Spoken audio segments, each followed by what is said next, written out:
Ya, Assalamualaikum warahmatullahi wabarakatuh. Jumpa lagi dengan email tutorial. Ya, pada kesempatan ya, saya akan membahas tentang materi cara menentukan persamaan kuadrat yang diketahui akar-akarnya.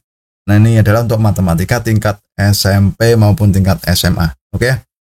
Nah, gimana bentuk soal dan cara penyelesaiannya? Untuk itu simak videonya sampai selesai dan nanti kita bahas 6 soal tentang cara menentukan persamaan kuadrat yang diketahui akar-akarnya. Oke, langsung saja kita lihat soalnya ya. Nah, ini soalnya ini ya. Tentukan persamaan kuadrat yang akar-akarnya sebagai berikut. Nyatakan dalam bentuk ax kuadrat plus bx plus c sama dengan 0, di mana a, b, c merupakan bilangan bulat. Oke, ini adalah akar-akarnya ya. Nah, kita bahas satu persatu ya. Ingat, kita punya rumus dasar ketika ada persamaan kuadrat yang akar-akarnya p dan q, maka persamaannya itu bisa dirumuskan dengan ini. X kuadrat dikurangi p plus q, ya, jumlah dari akar-akar, ditambah p kali q sama dengan 0. Berarti di sini ada x kuadrat dikurangi p plus qx ditambah pq. Jadi kita harus menentukan apa? Jumlah akar-akar dan hasil kali akar-akarnya. Ya, caranya gitu aja ya. Oke, sekarang yang pertama dulu ya. Di sini diketahui akar-akarnya 2 dan 5. Maka kita anggap saja p-nya 2, q-nya 5 gitu ya. Nah, maka persamaan kuadratnya itu adalah x kuadrat dikurangi p plus qx ditambah p kali q sama dengan 0. Maka di sini p diganti 2 dan q-nya kita ganti 5. Ya, sehingga menjadi x kuadrat dikurangi 2 plus 5 kali x ditambah 2 dikali 5 sama dengan 0. Nah, 2 tambah 5 kan 7, gampang kan? Nah, jadi x kuadrat dikurangi 7x ya, ini ditambah 10. Kan 2 kali 5, 10 sama dengan 0. Nah, ini adalah persamaan kuadrat yang akar-akarnya 2 dan 5. Oke ya, mudah dipahami ya. Oke, sekarang yang soal nomor B. Di sini akar-akarnya adalah minus 3 dan 4. Oke ya. Nah, kita anggap saja P-nya minus 3, Q-nya 4. Gitu kan, mudah ya. Nah, kalau kita masukkan ke dalam rumus, maka menjadi X kuadrat ditambah, hati-hati di sini minus 3 ditambah 4, X. Di sini minus 3 dikali 4, ya, sama dengan 0. Oke, minus 3 ditambah 4 itu kan 1X ya. Nah, sehingga ini X kuadrat dikurangi 1X dikurangi 12. Ini kan minus 3 dikali 4 kan minus 12 ya. Sama dengan 0. Karena 1 tidak biasanya tidak ditulis ya, maka kita tulis saja X kuadrat dikurangi X dikurangi 12 sama dengan 0. Oke, mudah ya. Nah, sekarang soal nomor C. Akar-akarnya adalah minus 5 dan minus 6. Ya, kita anggap P-nya minus 5, Q-nya minus 6. Gitu ya. Bolak-balik gak masalah ya.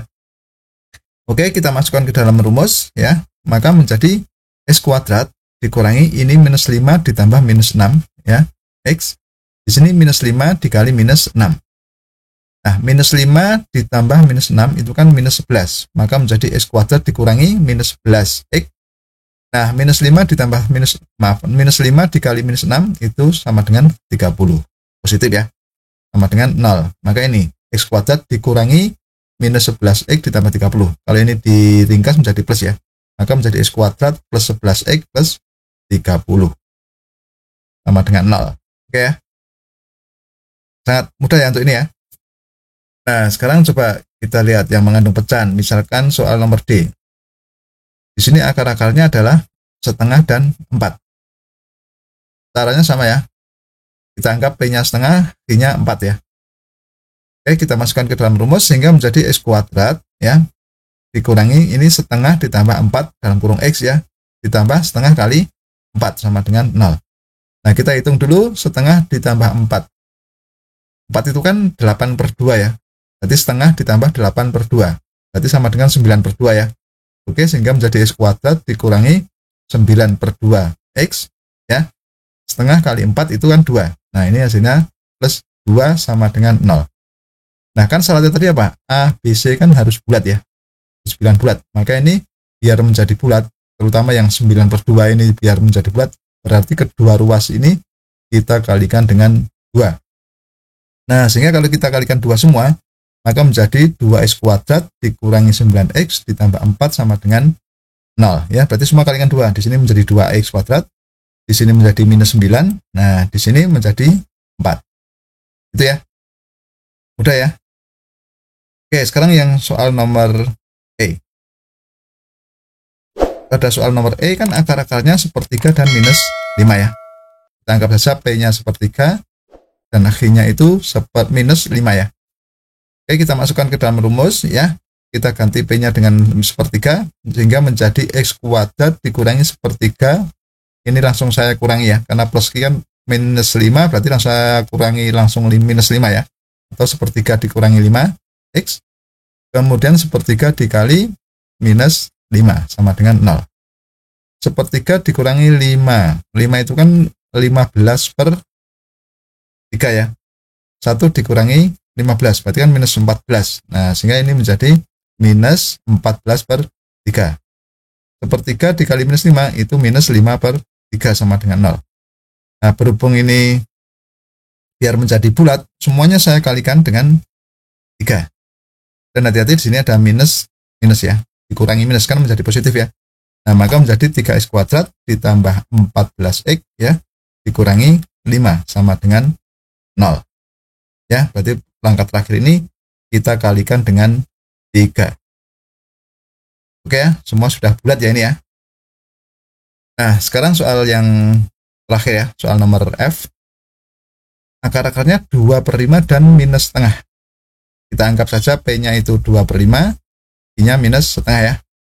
Kita masukkan ke dalam rumus, maka menjadi X kuadrat dikurangi 2/5 dikurangi setengah ya, karena I-nya minus setengah ya. Langsung aja saya kurangi. Kemudian di sini 2/5 dikali minus setengah ya. Sekarang kita hitung dulu, 2/5 dikurangi setengah berapa? Kita samakan penyebut ya. 2 dan 5 ini penyebutnya kita jadikan 10 sehingga menjadi di sini 4/10 dikurangi 5/10 ya. Hasilnya minus 1/10 ya. Oke, jadi nanti ini hasilnya adalah minus 1/10. Sehingga menjadi X kuadrat dikurangi minus 1/10X ya, dikurangi 1/5. Ini kan 2/5 dikali minus setengah, minus 1/5 sama dengan 0. Biar menjadi bulat di sini ya, maka kita kalikan 10 ya. Dan di sini ada minus-minus, maka menjadi positif ya. Kalau ini kita kalikan 10 ruas kanan dan ruas kiri, maka menjadi 10x kuadrat ditambah X ya, ini kan 1 ya, ditambah X dikurangi 2 sama dengan 0. Nah, jadi untuk soal yang nomor F ini persamaan kuadratnya adalah 10x kuadrat ditambah X dikurangi 2 sama dengan 0. Ya, begitu. Sudah paham ya? Ya, demikianlah tutorial tentang cara menentukan persamaan kuadrat. Semoga bermanfaat dan jangan lupa tunggu tutorial berikutnya.